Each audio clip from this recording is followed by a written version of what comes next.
Bangsa Indonesia, Soekarno Hatta. Assalamualaikum warahmatullahi wabarakatuh. Yang saya hormati Bapak Andrianto Satyadi selaku dosen pengampu mata kuliah Pendidikan Kewarganegaraan serta rekan-rekan mahasiswa semua yang saya banggakan. Perkenalkan, nama saya Maulida Nuraini, mahasiswa jurusan D3 Perpajakan dengan NPM ED 2511 00785. Video ini saya buat untuk memenuhi tugas mata kuliah Pendidikan Kewarganegaraan. Kalian pasti sudah sangat mengenal, bukan, dengan kata kemerdekaan Indonesia? Tentu, kita memahami bahwa apa yang kita nikmati hari ini adalah buah dari perjalanan yang sangat panjang, yang melintasi berbagai zaman. Proklamasi 17 Agustus bukanlah sebuah titik henti, melainkan puncak dari akumulasi perjuangan, pemikiran, dan pengorbanan para pahlawan kita. Hari ini, saya akan mengajak teman-teman semua untuk menelusuri kembali alur sejarah tersebut, mulai dari bangkitnya kesadaran nasional hingga berkibarnya sang saka merah putih. Dulu, kita berjuang sendiri-sendiri. Perang Jawa, Perang Padri, semuanya gagal karena kita belum bersatu. Kemudian pada tanggal 20 Mei tahun 1908 di sebuah ruang kelas di Stovia, Jakarta, berdiri sebuah organisasi bernama Budi Utomo yang dipelopori oleh Dr. Sutomo. Ini adalah momen yang sangat sakral karena untuk pertama kalinya kita berhenti berperang hanya dengan otot dan mulai berjuang dengan otak melalui organisasi modern. Budi Utomo ini menyadarkan kaum terpelajar bahwa untuk melawan penjajah kita itu harus pintar dan harus bersatu. Perjuangan ini pun terus berevolusi hingga meledak pada peristiwa Sumpah Pemuda tahun 1928 saat seluruh pemuda dari berbagai suku bersumpah untuk menjadi satu tanah air, satu bangsa, dan satu bahasa, yaitu bahasa Indonesia. Namun teman-teman, mimpi persatuan yang sudah kita bangun lewat organisasi ini tiba-tiba harus menghadapi ujian besar saat kekuatan dunia bergeser. Tepatnya Belanda yang sudah ratusan tahun menjajah kita dipaksa bertekuk lutut oleh kekuatan baru dari timur, yaitu Jepang. Tahun 1942, Jepang masuk dengan janji sebagai saudara tua. Meski realitanya rakyat mengalami penderitaan hebat lewat Romusa, para pemimpin kita seperti Soekarno dan Hatta mengambil peluang emas di tengah kesempitan. Mereka membentuk PPUPKI untuk menyusun fondasi negara kita, termasuk merumuskan Pancasila. Kita sedang menyiapkan diri, menunggu momentum yang tepat untuk bebas.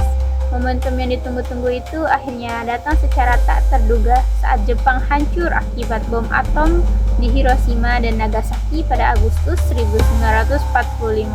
Terjadi sebuah kekosongan kekuasaan saat itu. Disinilah niat kita untuk merdeka berubah menjadi sebuah drama penculikan yang menentukan nasib bangsa. Karena adanya perbedaan pendapat antara golongan muda yang ingin cepat merdeka dengan golongan tua yang lebih berhati-hati, terjadilah peristiwa Rengas Dengklok pada tanggal 16 Agustus tahun 1945.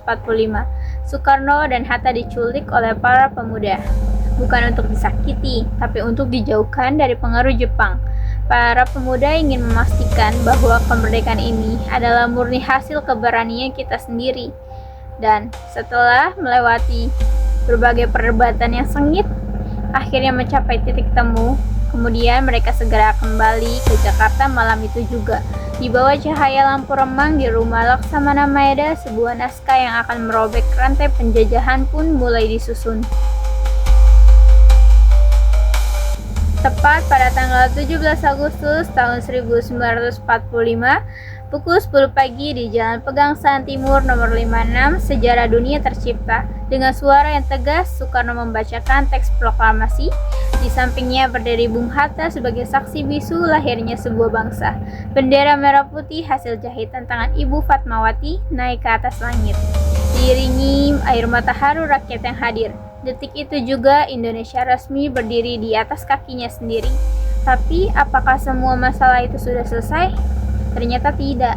Kemerdekaan yang kita proklamasikan masih harus kita pertahankan dengan darah dan diplomasi selama bertahun-tahun, hingga kemudian diakui dunia pada tahun 1949.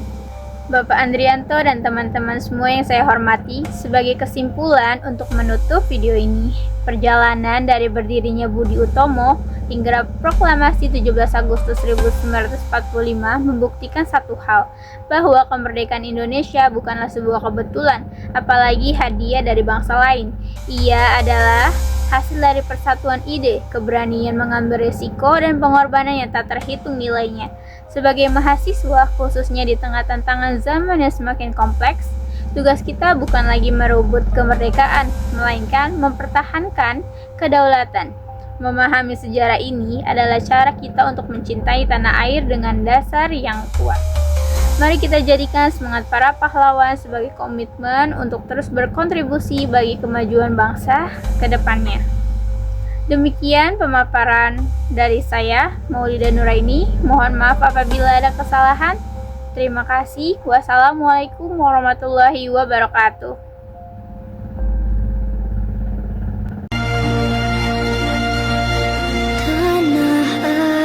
Proklamasi kami, bangsa Indonesia, dengan ini menyatakan kemerdekaan Indonesia. Hal-hal yang mengenai pemindahan kekuasaan dan lain-lain diselenggarakan dengan cara saksama dan dalam tempo yang sesingkat-singkatnya. Jakarta, 17 Agustus 1945, atas nama bangsa Indonesia.